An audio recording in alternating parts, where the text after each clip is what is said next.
Untuk yang di KONI olahraga 3 tahun ini sangat minim sekali. 3 tahun ini? Ya karena kan gonjang-ganjing itu pemilihan KONI baru 2 tahun di MOSI. Ya terus ini baru 1 tahun geger lagi.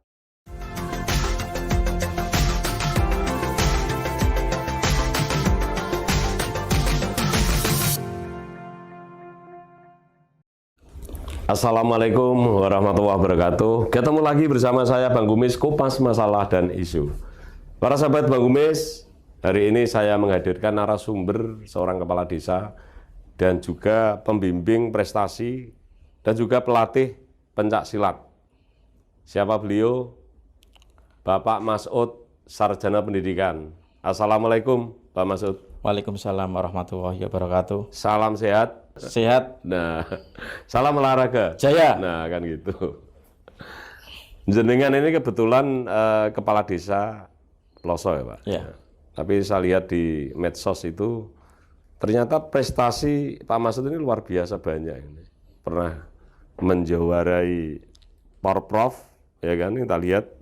Pernah menjuarai di Porprov, juara 3, kemudian kejuaraan Jawa dan Bali, dan NTT juara 1. Oh, kejuaraan Porprov di Solo itu juara 1 justru ya. Kemudian jenengan juga seorang pelatih pencak silat. Tapi kemudian Pak Masud ini menggeluti bidang olahraga. Padahal kalau kita lihat S1-nya itu kan sarjana pendidikan. Gimana ceritanya jenengan bisa kemudian masuk di olahraga Pak Masud? Olahraga ya. Ya, terima kasih. Assalamualaikum warahmatullahi wabarakatuh. Waalaikumsalam warahmatullahi wabarakatuh. Dulu pada saat SMA, SMA saya adalah SMA 1 Mejobo. Tansaro sekarang itu terkenal Tansaro.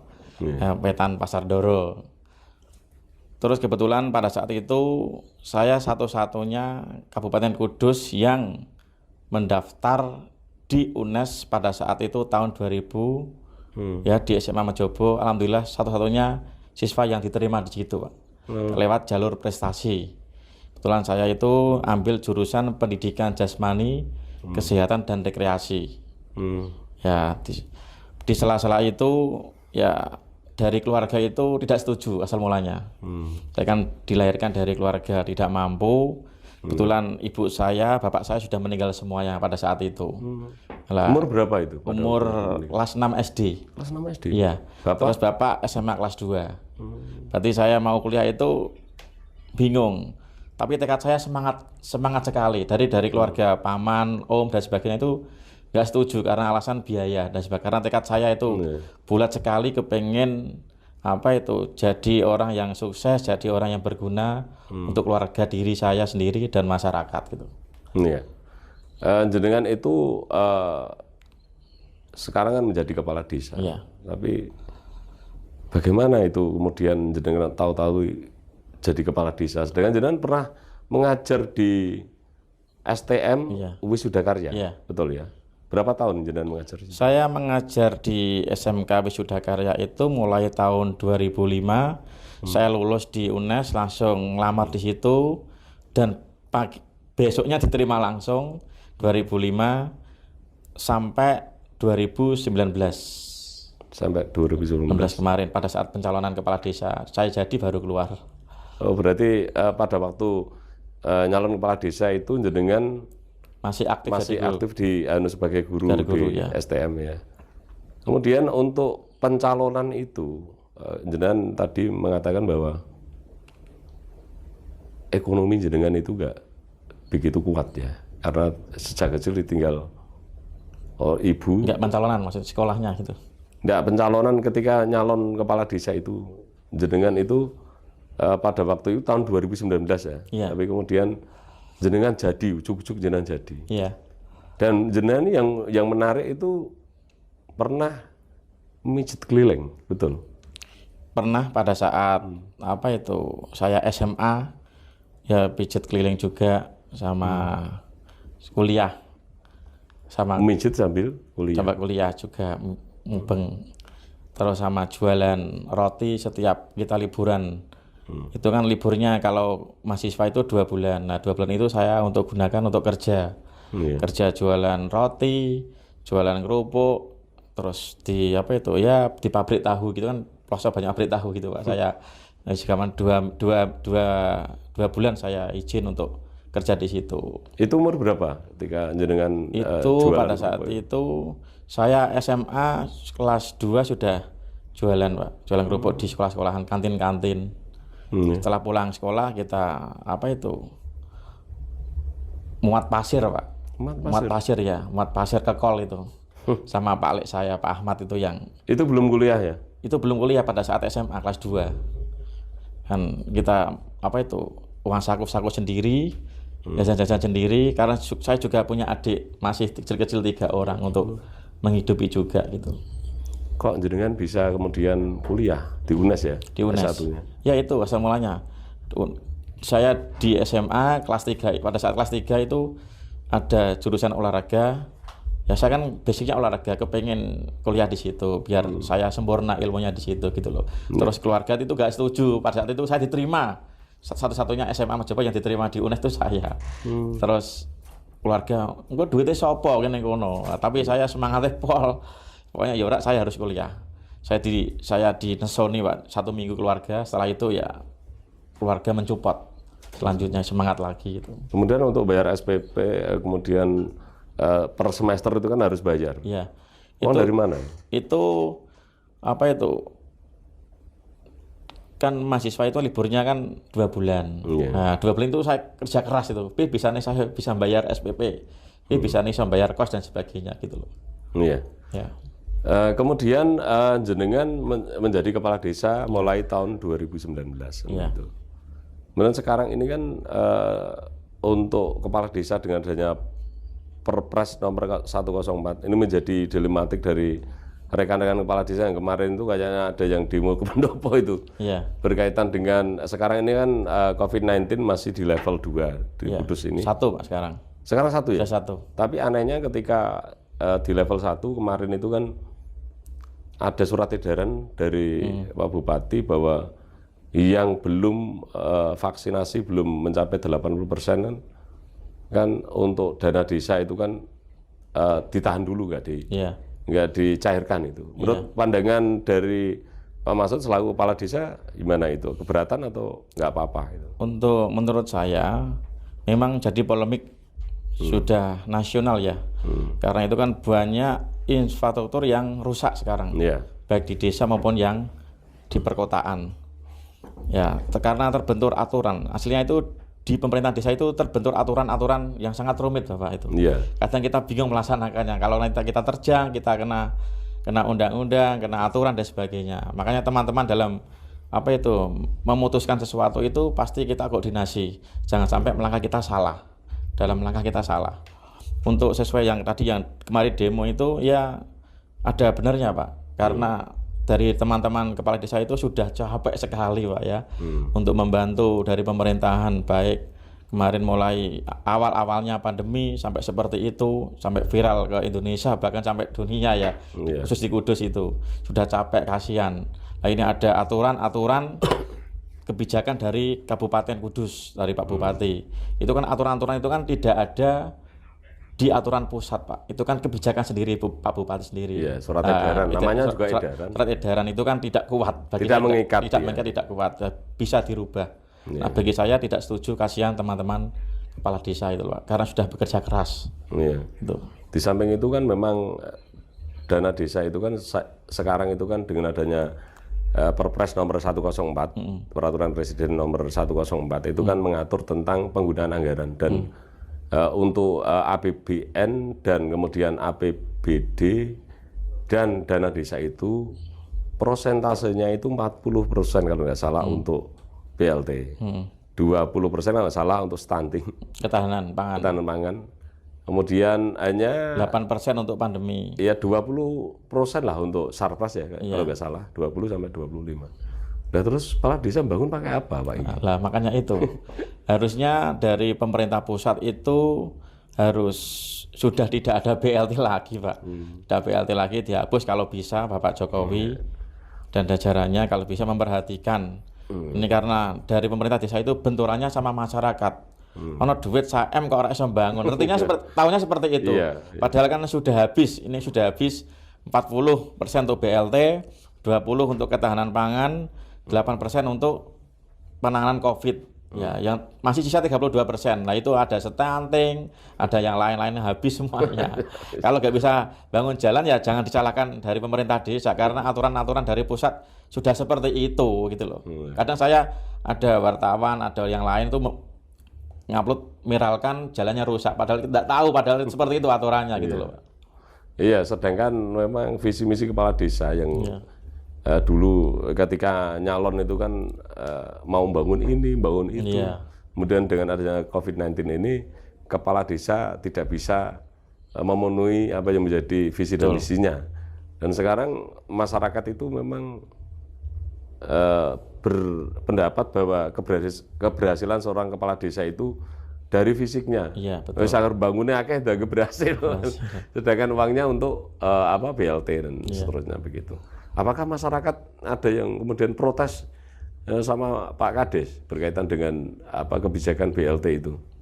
Banyak yang protes ya karena kan wes bar pandemi ini jentok terus kalau nggak bangun jalan yang rusak-rusak dan sebagainya. Kami juga proaktif dari kita sendiri sama teman-teman DPR kabupaten maupun dari provinsi untuk memberikan aspirasi untuk satu-satunya bisa untuk memenuhi itu kan kita ambil aspirasi dari Dewan, Pak. Alhamdulillah kita sudah ada ada titik atau lampu hijau untuk membangun jalan tersebut. Bisa insya Allah tahun ini bisa gitu loh. Kalau nggak ada itu nggak bisa. Nggak bisa. Bener-benernya kepala desa harus pinter-pinter cari cari yang luar gitu. Aspirasi lobby ya dulu. Kalau itu tengok-tengok ya kita nggak bisa gitu. Kemudian Pak Inggi, jenengan ini kan kepala desa yang saya lihat di medsos dan teman-teman yang dekat dengan jenengan ini hampir setiap hari itu selalu aktivitas muter, ono wargane kurang piye, parani. Bahkan sekarang masih mijet juga jenengan ini? Masih. Kalau ada warga yang keseleo atau masih mijet jenengan? Masih. Nah itu dipungut biaya nggak kalau Pak Kadesnya yang kan pijet? Buka pijet kan mulai tahun 2012 sampai sekarang karena kalau sekarang itu saya buka prakteknya di rumah habis maghrib Bapak. Oh gitu ya. Karena jagani nanti kalau habis isya ada rapat gitu loh. Kalau dulu kan sampai malam, sekarang itu habis maghrib kalau ada rapat ya sampai 7:30, kalau nggak ada rapat ya sampai jam 9 gitu. Itu kebanyakan yang datang mijet itu warga jenengan sendiri pelosok atau di luar? Ya ada yang pelosok, ada yang luar, jauh-jauh Bapak itu. Oh gitu ya? Iya jauh-jauh. Tapi jenengan tukang pijet yang sekarang ini bukan tukang pijet yang ecek-ecek. Jenengan ini tukang pijet profesional dan bahkan diakui secara nasional ya. Iya. Cara mengatur saraf itu loh ya. Karena saya kan juga bersertifikat Jawa Tengah untuk penanganan cedera olahraga. Sport massage namanya itu. Gitu ya. Jadi jenengan ini bukan tukang pijet asal pijet bukan ya, tapi tahu saraf gitu ya. Iya, betul Bapak. Kadang orang jatuh itu kalau nggak tahu teorinya langsung dipegang. Padahal itu memar, nggak boleh. Oh gitu ya. Nggak boleh, dibiarkan dulu 1 hari, dikasih es dulu. Kalau langsung dipegang nanti nggak sembuh-sembuh tambah bengkak gitu loh. Oh gitu. Ini kan kemudian menjadi menjadi edukasi untuk channel Bang Gumis supaya tahu. Bisa sedikit diberitahu cara penanganan orang yang keseleo atau yang patah tulang atau yang apa. Ya terima kasih untuk tip ya, untuk tip kaki tergelincir atau keseleo. Terkilir keseleo ya. Ankle ya. Biasanya itu rata-rata tuh ankle. Pada saat kena jatuh ya, itu jangan langsung dipegang yang sakit. Biarkan dulu sampai 1 hari, tapi dalam waktu itu dikasih es batu selama 30 menit. Ya, setelah itu dilepas, baru besok di terapi atau ditraksi. Ya, ditraksi itu penarikan otot. Nggak bisa itu anggar dipijet biasa itu nggak bisa. Nggak boleh ya memar dipijet nggak boleh. Terus arahnya itu gimana? Harus kita tahu arah pijet itu arahnya jantung, nggak boleh kita ke bawah, harus ke atas. Kalau ke bawah itu malah merusak otot-otot dalam tubuh. Oh gitu ya. Harus arahnya arah jantung itu. Ini kan ilmu yang sangat berguna Iya. bagi masyarakat yang tidak tahu berkaitan dengan masalah terkilir keseleo Iya. gitu. Terus kalau pijet capek itu juga gitu, arahnya ke atas, tidak boleh arahnya ke bawah. Kadang habis itu capek kesel ya, pola kepenat atau kesel lah, itu pijetnya salah itu. Itu. Iya, harusnya pijetnya itu arah ke jantung semuanya. Berarti misalkan ada masyarakat yang membutuhkan jasa jenengan, berarti ada jam apa Bisa, buka ya? Jenengan waktu-waktu bisa. Ya nanti biar para penonton channel Bang Gumis ini kan bisa langsung komen di bawah tayangan ini, channel Bang Gumis. Pak, setidaknya bagi masyarakat yang membutuhkan jasa pijat itu sudah tahu di channel Bang Gumis ini ada narasumber yang walaupun kepala desa tapi juga masih mijet, dan Pak Kepala Desa ini ternyata juga sangat banyak prestasinya karena pernah menjuarai Porprov juara 1, pencak silat, jenengan seorang pendekar ternyata. Sabunya sabu apa Pak Inggi? Ya, saya sudah merah Pak. Merah itu pelatih. Pelatih ya. Kalau di perguruan, kalau di pertandingan itu pakai sabu oren, pelatih namanya itu. Tapi saya lihat memang badannya Pak Kades Ploso ini kekar banget. Dan ini apa otot-ototnya kenceng. Setiap hari pasti fisik terus ya Pak Inggi? Ya kadang ini sudah off hampir 2 bulan ya. Karena banyak kegiatan ini saya sudah mulai lagi. Ya, paling cuma ngelatih saja. Kalau gerak-gerak itu sudah 2 bulan ini sudah berhenti gerak-geraknya. Karena ini kan ngejar kegiatan terus itu loh Pak. Itu kalau saya lihat di apa itu medsos itu, biografi seorang kepala desa Ploso itu prestasinya itu puluhan. Itu sejak kapan sampai kapan Pak Inggi jenengan pernah juara 1, pernah juara 3, bahkan lintas pulau juga pernah juara. Itu sejak kapan jenengan mulai menjuarai Itu saya silat itu? Untuk menjuarai silat itu mulai kelas SMP kelas 2. Pada tahun 1995. Kelas 2 udah pernah juara? SMP sudah. Sampai tahun 2009. Saya selesai 2009 purna bertanding. Karena sudah usia gitu, sudah punya keluarga. Itu sudah berhenti untuk jadi atlet, terus meneruskan jadi pelatih gitu. Jenengan ini kan seorang pesilat yang pernah menjuarai. Apakah pernah jenengan ketika apa itu di kejuaraan itu kan ketemu dengan lawan yang ternyata badannya itu besar. Pernah? Lebih besar dari jenengan? Pernah. Pada saat itu di Solo, kejuaraan Jawa Tengah. Saya turun di kelas bebas. Padahal berat badan saya itu pada saat itu 63. Lah, kelas umur bebas, berapa pada waktu itu? pada saat itu usia saya itu sekitar 19-20. Masih muda sangat. 19-20. Lah berat badan saya 63.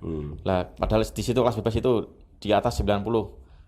Ke atas semuanya lawan saya. Tinggi berarti ya? Ya tinggi, besar semuanya. 90. Lah saya memang punya prinsip, saya harus bermental baja, harus berani. Seorang bela diri harus bermental baja, Pak. Kalau kita nggak bermental baja, semuanya teknik dan sebagainya hilang semuanya. Alhamdulillah saya main 4 kali, lawannya besar-besar terus. Lalu menang terus, Pak. Plus Di 4-4-nya menang terus. Plus pemain terbaik saya itu. Memang saya kedel, Pak. Kelihatan fish-nya itu nggak takut. Nggak takut siapa. Kalau sudah bertanding ya wis dredeg, grogi, hilang semuanya. Harus menang gitu ya. Iya.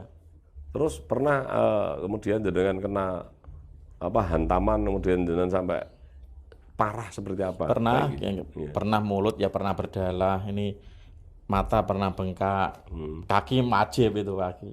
Pasti ya. Kaki pasti wajib memar semuanya. Dulu kan udah ada pelindungnya, Pak. Nah, sekarang sudah ada pelindung. Dulu kan pokoknya memar semuanya, nggak ada pelindungnya yang kaki itu. Kemudian untuk lawannya Pak Inggi, apakah lawan jenengan pernah ada yang luka parah? Untuk lawan kan berat badan seimbang Pak, kalau sudah sudah tingkat sudah badannya sesuai dengan berat badan.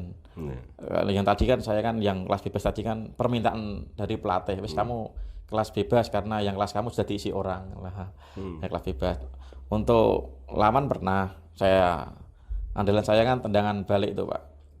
Yang muter itu? Ya muter. Kalau taekwondo itu namanya dwi cagi, kalau silat namanya tendangan balik. Tapi kalau kena itu bisa sampai bahaya itu kan. bahaya itu ya. Tek langsung semaput pasti itu. Iya, karena tenaganya itu kan kemudian Iya. bertambah. Bertambah terusnya yang dikenakan itu kan tungkak, Pak. Tungkai. Sampai parah apa pada waktu itu Pak Inggi? Ya langsung KO lawan. Langsung KO, Iya. jatuh. Jatuh kena ulu hati. Tapi tetap masih bangun lagi ya, Bangun lagi. nggak sampai luka parah tinggal. Sehingga sampai masuk rumah sakit Enggak. Berarti jenengan ini kalau menghadapi orang-orang yang sok jago, berarti orang itu kan kadang-kadang itu kan nggak pernah bela diri, tapi omongannya besar. Pernah enggak menghadapi orang semacam itu kemudian ternyata yang dihadapi ternyata ini pendekar? Pernah di jalan? Pernah. Bisa diceritakan Pak Inggi? Ya pernah. Biar kita tahu semua. Ya pernah di jalan itu Pak, kita ada orang rese gitu loh Pak. Orang rese. Saya kan pas lewat sama teman saya pakai motor gitu. Terus saya berhenti, kan orang itu kan ganggu di jalan itu loh Pak. Berhentilah saya langsung Pak? Diambilkan geraji besi Pak. Di shout bus ya Pak. Saya kan tenang. Tenang saya langsung saya ambil pas lengahnya, tak antem puluh hatinya langsung beks, gelusus semaput Pak. Langsung ayo ke teman saya, ayo lari aku gitu. Aku baru ketemu sama Pak Inggi tadi, wah lihat badannya keker kayak gini, pendekar lagi. Saya takut itu kalau saya salah ngomong bisa dihantam sama Pak Inggi. Ya Pak, orangnya tenang, kalem Pak. Saya tahu lah Pak Masud ini orangnya nggak omongannya nggak begitu keras, kemudian ya namanya juga sudah pendekar, pelatih itu kan beda dengan orang biasa. Betul. Kemudian Pak Inggi juga sekarang kan menjadi pelatih, kemudian pembimbing prestasi ya, Pinpres. Dan saya lihat itu anak-anak bimbingan dari Pak Inggi juga banyak prestasi. Apa saja yang dicapai dari jenengan melatih anak didik jenengan nih Pak Inggi? Ya, untuk melatih anak-anak itu memang dilatih sejak awal, sejak usia dini. Bahkan sampai mulai dari SD itu harus wajib kita didik, ya. Karena kita nggak bisa, ujuk-ujuk kita bisa juara nggak bisa. Harus melalui proses, ya. Mulai usia dini, usia remaja, sampai usia dewasa, 17 tahun ke atas. Dengan latihan itu memang kita membuat program Pak, program latihan. Program latihan itu jangka panjang. Tidak bisa kita 1 bulan, 2 bulan juara, nggak bisa, proses. Proses ya? Iya. Itu sampai 1 tahun, pertandingan kurang 1 tahun atau 9 bulan kita sudah persiapan. Pagi latihannya 4 kali, sore latihannya 5 kali Pak. Pada saat itu saya untuk menempuh anak-anak jadi juara sampai nasional itu latihan seperti itu. Kalau nggak seperti itu nggak bakal juara. Kita banyak latihan pasti kemungkinan menang itu banyak. Karena lawan-lawan sana juga gitu latihannya. Setiap hari nggak bisa 1 minggu 3 kali, 4 kali nggak bisa. Harus terprogram, ada latihan latihan materi program latihannya itu terukur. Hari ini latihan kita fisik. Kedua latihan daya tahan. Latihan kelincahan dan sebagainya, itu program yang bagus. Kalau kita acak-acakan ngelatihnya nggak bisa prestasi Pak. Gitu. Apa yang sudah dicapai seorang kepala desa Pak Masud, anak didiknya kemudian menjuarai? Itu yang paling prestasi itu anak didiknya juara apa? Kemarin yang terakhir 2001 itu Mbak Safira Bimilani itu kan lawan juara PON Pak. Dia ikut seleksi nasional Seleknas untuk menghadapi SEA Games dan kejuaraan dunia nanti di Malaysia dan di Vietnam. Alhamdulillah Mbak Safira lolos Pak ini. Sekarang ini lolos? Satu-satunya atlet dari Jawa Tengah yang lolos. Dan itu adalah anak didik seorang Masud SPD. Yang mulai dari nol, nggak bisa apa-apa. Sampai sekarang itu saya merasa kaya, walaupun saya tidak punya apa-apa, saya merasa kaya, merasa bangga mencetuskan atlet seperti itu. Dan sekarang ini anaknya sudah ke Jakarta? Ini anaknya pelatihan di Jawa Tengah. Ini tinggal nunggu pemanggilan dari Jakarta lagi. Ada prestasi lagi selain yang itu tadi, Mbak Safira itu tadi? Ada, teman-temannya banyak. Itu kan perempuan ya namanya perempuan. Itu? Rata-rata perempuan Mbak Shirley ya perempuan. Gitu ya. Kemarin juara nasional di Universitas 11 Maret. Sama Mbak Kirani juga juara di Medan kemarin juara 1. nasional juga. Kemudian ini di Kudus ini kan saya lihat itu kan ketua KONI itu 1 tahun ganti. Apakah menurut pandangan Pak Inggi berkaitan dengan pergantian KONI yang entah itu masalah apa tapi terus diganti terus, dan ini menjelang tanggal 5 Februari ya, nanti juga ada apa itu RAT ya? RAT. Itu bagaimana pendapat Pak Masud kaitan dengan masalah gonjang-ganjing olahraga di Kudus? Karena KONI itu kan membawai baik persiku, ada pencaksilat, ada olahraga yang lain lah, kan banyak itu, bola voli dan seterusnya. Ya, intinya gini Pak, intinya di olahraga itu kalau tidak diisi orang-orang yang ahlinya, itu ya seperti ini nanti jadinya. Gitu. Harusnya di pengurusan olahraga, kalau bisa diisi-isi orang yang tahu tentang olahraga, minimal tahu olahraga. Kalau nggak tahu olahraga bingung malah sakarepe dhewe nanti menggunakan yang lain gitu loh Pak. Nah, harusnya kan dari kepengurusan mulai KONI maupun dari pengkap diisi benar-benar orang yang tahu tentang olahraga gitu. Apakah memang hanya murni itu kemudian olahraga di Kudus ini gonjang-ganjing terus? Lah, tidak luput dari apa itu campur tangan apa itu kepolitikan itu loh Pak. Harusnya kan olahraga jangan dicampur dengan politik. Biar berdiri sendiri, kasihan nanti atlet dan pelatih kalau dicampur adukan. Memang jujur saya pada saat pertama kali ya ikut MOSI Pak, MOSI untuk menurunkan Mas Anton. Setelah perjalanan berlangsung, apalagi pada saat itu saya di Binpres, pembinaan prestasi olahraga di KONI. Padahal Binpres itu adalah jantungnya olahraga. Kenapa ya saya kok ikut-ikutan seperti ini? Saya merasa berdosa, saya merasa bersalah Bapak. Akhirnya saya tidak jadi melanjutkan, saya netral aja. Karena sudah ada campur tangan kepolitikan, saya lebih baik, saya jiwa saya olahraga, saya tidak mau dicampur dengan yang lain. Itu prinsip saya itu. Tapi kan Pak Masud kan juga salah satu pengurus KONI kan di bidang prestasi. Ya pada saat versinya Pak Anton. Yang untuk Pak Imam ini sudah nggak masuk ke pengurusan gitu ya. Dan sekarang ini untuk di masyarakat ini juga banyak yang ngomongin Pak Masud itu. Ya. Pak Masud ini katanya mau didaulat untuk menjadi manajer Persiku katanya. Saya dengar seperti itu. Kalau itu apa itu ya gojek-gojekan bercanda itu. Tapi bisa jadi serius loh ini loh. Nggak tahu, biar nanti masyarakat yang menentukannya nanti. Tapi jenengan ini kan memang ada prestasi gitu loh Pak Masud. Karena sebagai pelatih, sebagai Binpres juga jenengan ini kan nyatanya ada prestasi yang jenengan raih itu loh. Anak buah jenengan, anak didik jenengan sekarang ini sudah bisa menjuarai di tingkatan provinsi ya, bahkan mau ikut di secara nasional gitu loh. Kalau misalkan kemudian pengamat olahraga dan para penggiat olahraga kemudian menyetujui jenengan masuk di jajaran itu kan ya untuk kemajuan olahraga di Kudus kan ya gak ada masalah toh Pak Masud. Ya nanti tergantung dari masyarakat Pak nanti kira-kira gimana, karena manajemen itu nggak sama dengan yang lain, karena manajemen itu kan tolak ukurnya untuk mencari bibit-bibit atlet ya terdiri dari nanti juga ada pelatih kepala, pelatih asisten dan sebagainya. Nah itu kan terlalu nganu Pak. Nggak mungkin saya seperti itu Pak nanti. Biar nanti yang lain aja. Ya, saya fokus untuk pembinaan yang murni olahraga aja. Oh gitu ya.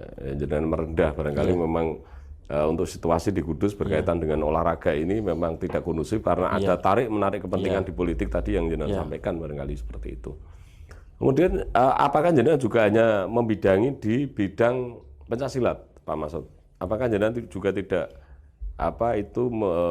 ikut dalam olahraga ikut dalam kepelatihan yang lain, bukan hanya di pencaksilat Pak Inggi? Untuk sementara saya fokus di pelatih pencaksilat. Untuk tahun kemarin juga saya ikut di Pak Persatuan Angkat Besi. Saya juga pernah jadi ketua itu pada saat eranya Pak Anton gitu.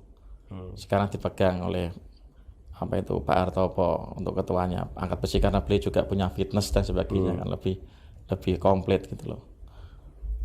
Tapi untuk Kudus yang olahraga yang selain pencaksilat, apakah ada yang berprestasi sampai ke kancah provinsi?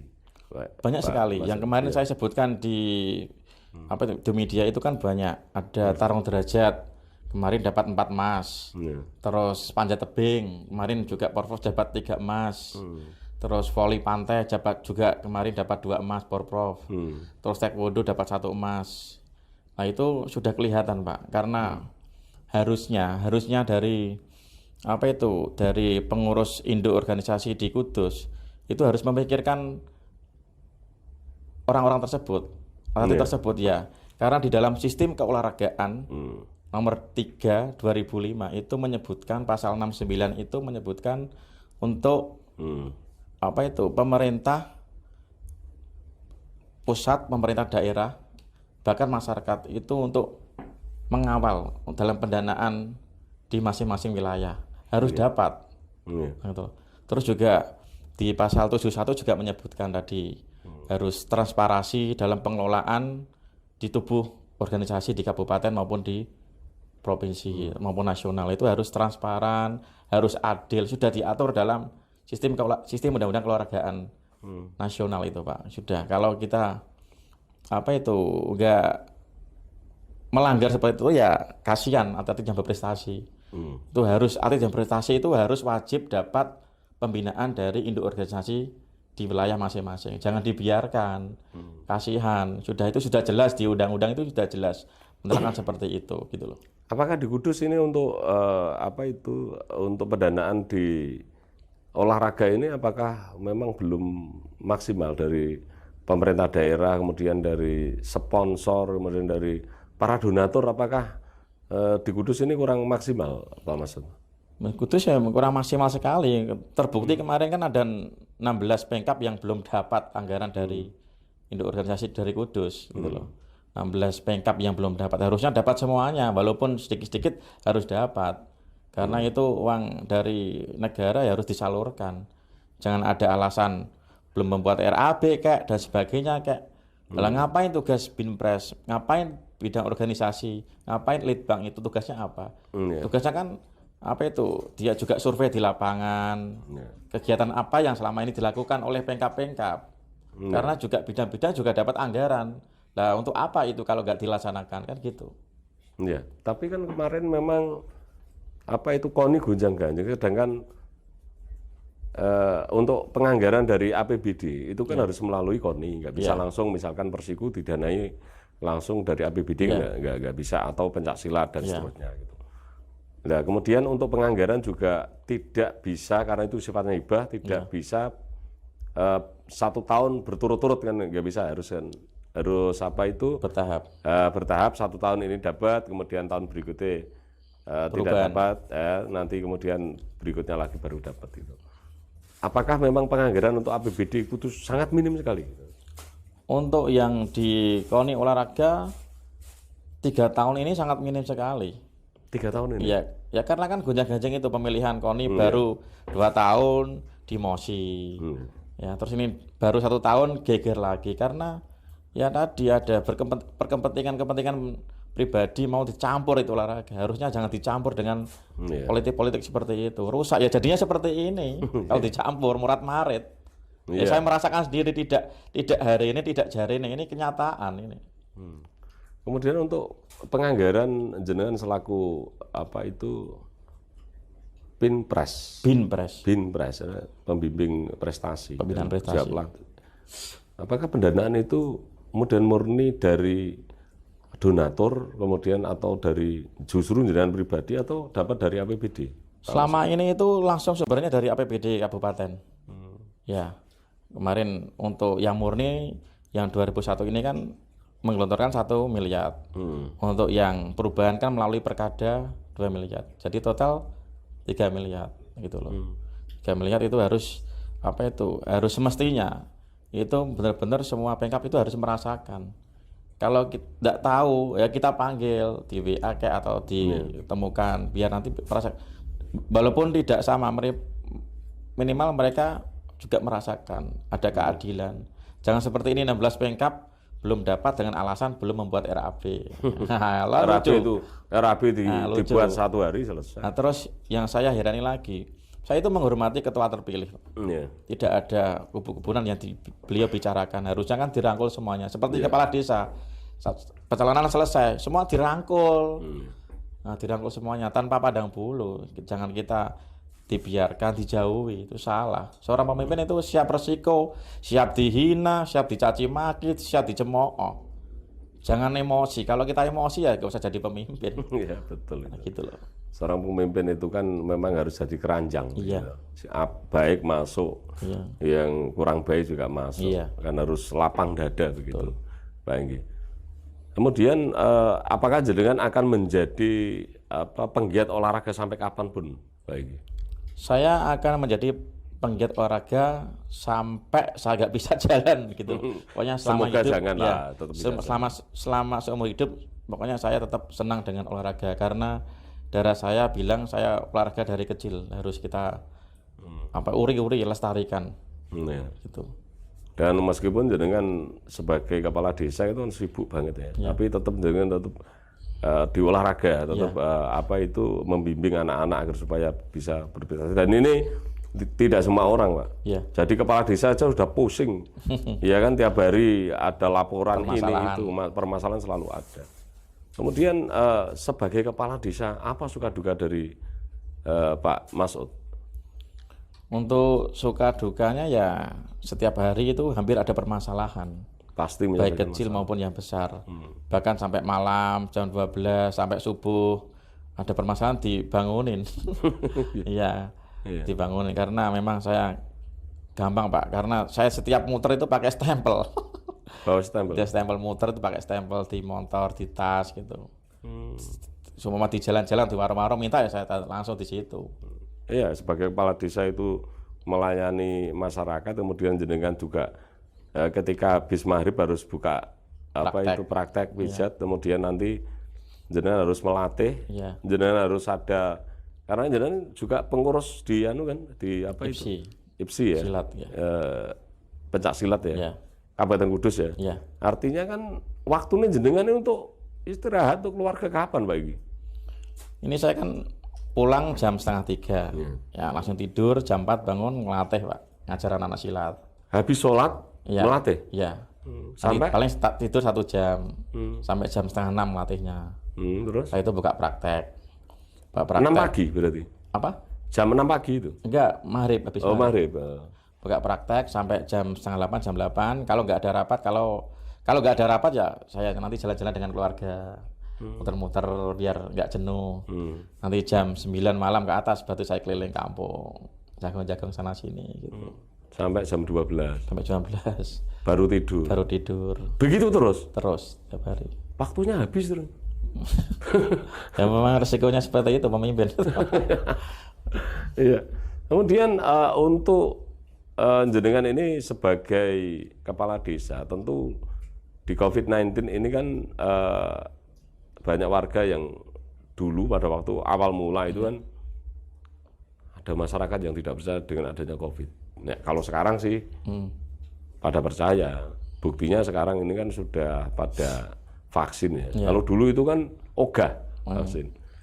Menghadapi semacam itu dengan penyelesaian seperti apa, Pak Enggi, untuk Desa Ploso itu? Untuk vaksinasi itu gimana? Vaksinasi ya. Untuk vaksinasi dengan saya memang luar biasa, Bapak, karena saya itu apalagi yang diutamakan ini kan lansia. Lansia. Saya itu door to door. Saya dengan Pak Kadus, dengan teman yang lain itu door to door, kita bagi tugas. RW sini wilayah saya, RW sini wilayah teman-teman Kadus, ya, melalui Pak, pendekatan rumah ke rumah. Seperti pencalonan itu, rumah ke rumah, dirayu, dibeleh, kadang dipijeti, biar besok ikut vaksin gitu, biar mau. Setelah itu saya pendekatan door to door ke warga, khususnya yang lansia, kita undang pakai undangan resmi dari desa untuk melaksanakan vaksin. Terus gimana biar para lansia itu tertarik? Saya kasih door prize, Bapak. Door prize itu kemarin yang pakai door prize, ada hadiah sepeda, setrika dan sebagainya. itu ya juga melalui donatur warga. Alhamdulillah dari Ploso itu 94% Pak sudah lansia. Sekarang sudah 94%. Total jenderal ya? Dari total 594 lansia. Sekarang ini untuk vaksinasi Desa Ploso sudah mencapai berapa? 94% yang lansia. Artinya surat edaran Pak Bupati ya tidak berlaku. Tidak berlaku. Karena memang itu aturan dari pemerintah ya kita tetap jalankan. Saya itu kalau sosial itu semangat pol Pak. Iya itu nggak kenal lelah pokoknya. Saya tahu lah itu. Pak Mas Ut ini kepala desa sing punya banyak prestasi karo masyarakat karena jenengan berangkatnya dari anak yatim ya dulu sejak kecil dari yang namanya orang yang pernah menjalani hidup yang susah itu ketika menjadi pemimpin orang kaget. Ya, kaget gitu. Karena memang merasakan betapa susahnya jadi orang susah. Kemudian untuk COVID-19 di Kudus ini kan ada surat edaran, kemudian kemarin pada demo ya kan ada surat edaran untuk apabila tidak mencapai 80% untuk vaksinasi, maka dana desa akan dipending dulu, tidak dicairkan. Tetapi saya juga ketemu dengan para kepala desa, seringlah ketemu karena saya juga kenal banyak kepala desa di Kudus ini. Permasalahan untuk lansia itu bukan masalah mau atau tidak mau atau desa itu kurang menjemput bola, kurang agresif, bukan. Tapi ketika mau divaksin ternyata sakit, ternyata gulanya tinggi, ternyata tekanan darahnya tinggi, kemudian tidak bisa divaksinasi. Nah ini kan menjadi problem. Ketika surat edaran berlaku, tapi masyarakatnya amat divaksin itu karena ada aturan kesehatan bahwa divaksin itu harus kadar darahnya itu kan harus mendekati normal. Gimana pendapat Pak Masud itu? Nah saya sebelum divaksin itu kan saya kan door to door, saya tanya, Bu, Bapak, panjenengan punya keluhan apa? Pak, yang tidak boleh divaksin kan satu, darahnya 180 ke atas tidak boleh. Terus punya jantung, itu nggak boleh. Terus sesak napas itu nggak boleh. Nah di antara tiga itu, kalau dia itu beliau ibu-ibu lansia, bapak lansia itu tiga ini tidak mempunyai, ya saya nanti kasih undangan. Kalau dia itu mempunyai, tidak saya undang gitu loh. Nah, otomatis ke situ bisa semua gitu loh. Dan ini yang repot gini Pak Enggi, ini bercanda tapi. Ya. Ternyata kemudian ada salah satu desa yang orang lansianya banyak, yang penyakitan banyak, kemudian mau apapun, mau divaksin nggak bisa karena standar untuk vaksin nggak bisa. Dana desanya dibandingkan repot nanti. Ya kan? Misalkan 25% masyarakat itu karena kita hitung-hitungan persentase ya. 80% ada yang merantau misalkan. Kemudian nggak bisa pulang. Belum bisa pulang, bukan nggak bisa pulang. Kemudian ada orang yang tua yang kemudian tidak bisa divaksin karena punya penyakit bawaan. Ada yang sakit ndelalah iku ono 20%. Dana desa nggak bisa cair Pak. Itu kan gini Pak, dari awal untuk lansia itu kan cara memilihnya kan melalui RT. Siapa warganya yang usia 60 ke atas didata diserahkan desa. Cuma seperti itu cara mendatanya untuk itu loh. Ya barangkali ini Pak Kepala Desa juga bisa ikut strategi Pak Masud agar supaya bisa mencapai 94%, karena masih banyak yang di kisaran 70%. Bahwa 50 banyak. Malah 50 banyak. Masih banyak. Ya memang pinter-pinternya kita memakai strategi gitu loh. Kita kan karena memang saya itu senang sosial. Semangatnya bolong agak semua ada sosial mesti saya terjun mesti. Karena senang.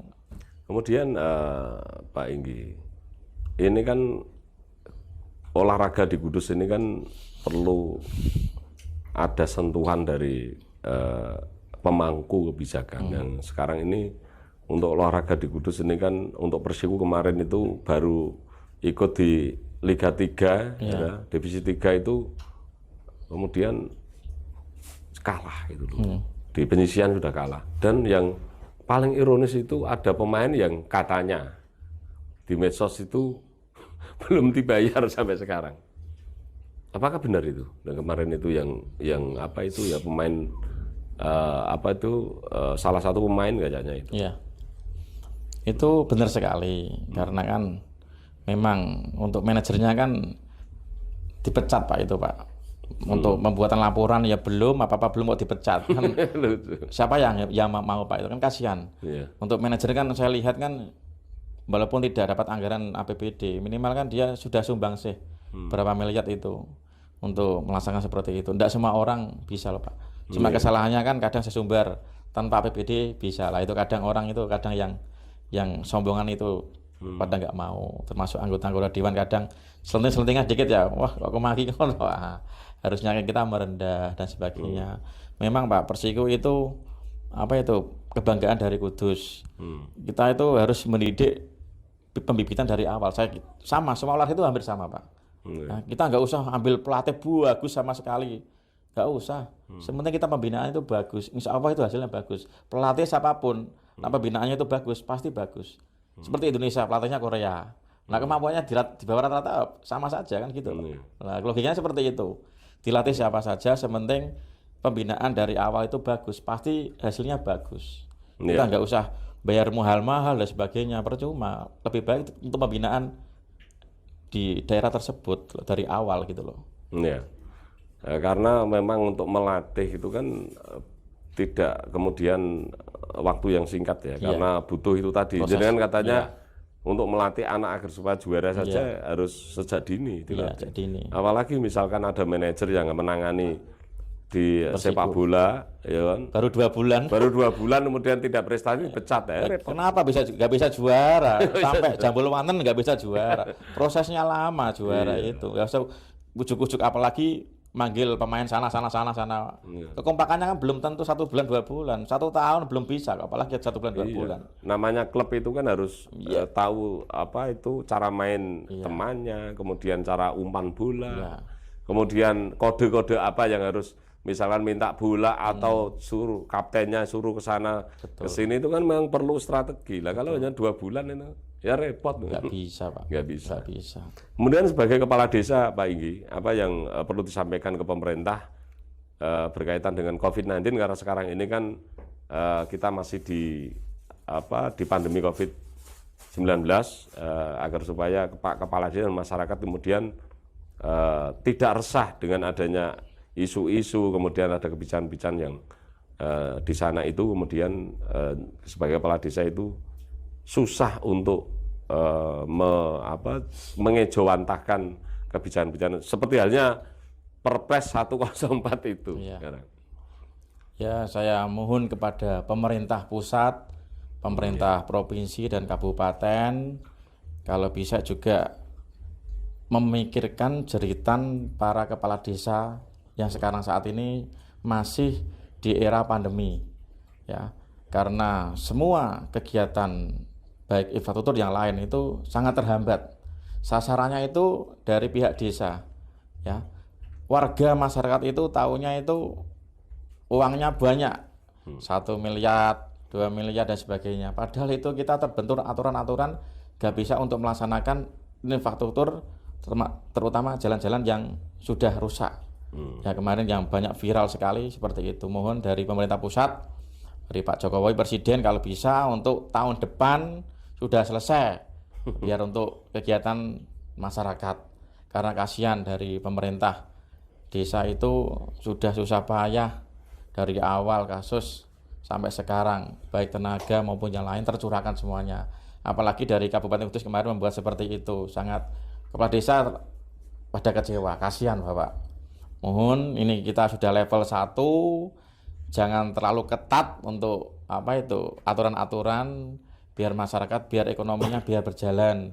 Nah, karena kemarin banyak aturan-aturan opiak-opiak lagi, kasihan karena sudah level 1, ya kita harus memaklumi untuk nyetel kendu mawon dari pemerintahan. Tetap prokes ya, tapi kendu mawon, jangan sampai terlalu ketat, biar ekonomi warga Kudus bisa berjalan dengan lancar gitu Bapak. Iya, baik. Kemudian saya mau tahu apa sih moto hidup dan prinsip hidup seorang kepala desa Ploso, Bapak Masud, sarjana pendidikan. Prinsip saya adalah 1, malu adalah racun. Wong sing isan-isin tidak akan berhasil. Nah itu gitu, Pak, untuk saya Pak. Hanya setelah itu. Ya. Malu adalah racun. Wong sing isan-isin tidak akan berhasil. Pasti itu. Dan itu sudah dibuktikan seorang kepala desa Ploso sekarang ini. Dulu itu anak yang yatim, kemudian jenengan ini untuk sekolah dan kuliah itu sambil bekerja. Dan sekarang jenengan jadi kepala desa. Dan di olahraga siapa yang nggak kenal sama Pak Masud? Insya Allah kenal semuanya. Ya, kenal semua. Berarti yang nggak kenal berarti orang nggak olahraga.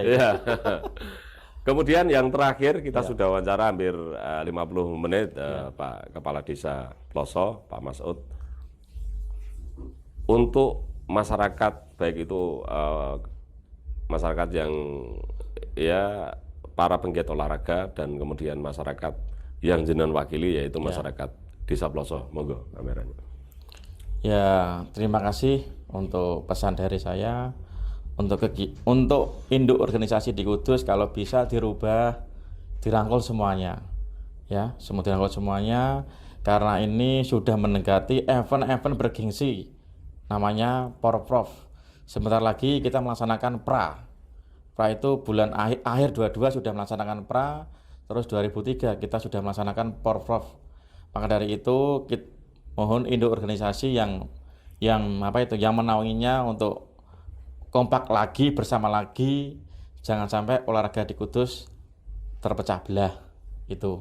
Terus untuk dari masalah desa, intinya tadi saya sudah sebutkan kebijakan pemerintah harus sebelum melaksanakan kebijakan minimal dari Pak Camat atau yang lain harus berani mengungkapkan.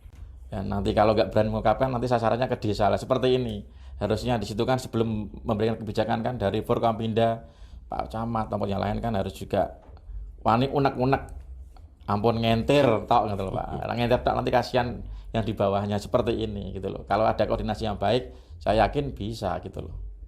Itu Pak. Iya. Pak Kades, terima kasih atas kesediaan jenengan wawancara dengan saya di channel podcast Bang Gumis. Semoga Pak Kepala Desa menjadi kepala desa yang amanah, yang dicintai oleh masyarakat dan dipercaya oleh masyarakat menjadi kepala desa 3 kali periode berturut-turut nanti. Dan kemudian di bidang olahraga semoga selalu menorehkan prestasi-prestasi anak-anak bangsa yang kemudian nanti menjadi juara provinsi dan bahkan nasional dan bahkan internasional. Ini kan menjadi harapan dari jenengan, semoga jenengan sebagai kepala desa juga dijauhkan dari segala fitnah. Ya, kadang-kadang kepala desa itu membuat satu kebijakan niatnya baik, tapi ada masyarakat yang kemudian menangkapnya kurang baik. Dan semoga diberi rezeki yang barokah dan berlimpah. Kemudian apa yang menjadi cita-cita dari seorang kepala desa Ploso, Bapak Masud SPD, semoga dikabulkan oleh Allah Subhanahu wa taala. Amin, amin. Dan kemudian jauhkan dari COVID-19, Pak Hinggi. Kita sama-sama sehat begitu. Sekali lagi terima kasih Pak Kepala Desa Ploso, Bapak Masud, Sarjana Pendidikan. Para sahabat Bang Gumis, itu tadi wawancara dengan Pak Kepala Desa Ploso, Kecamatan Kota, Kabupaten Kudus, dan beliau juga seorang pelatih pencaksilat dan beliau juga seorang pemegang sabuk merah, seorang pendekar, dan beliau adalah tokoh masyarakat yang selama ini baik itu sebagai kepala desa maupun sebagai seorang pegiat olahraga yang selalu mengabdikan diri untuk masyarakat Kudus. Kemudian pesan Bang Gumis, para sahabat Bang Gumis, seorang pemimpin yang baik adalah mampu menyentuh hati orang lain sebelum meminta orang lain untuk melakukan sesuatu.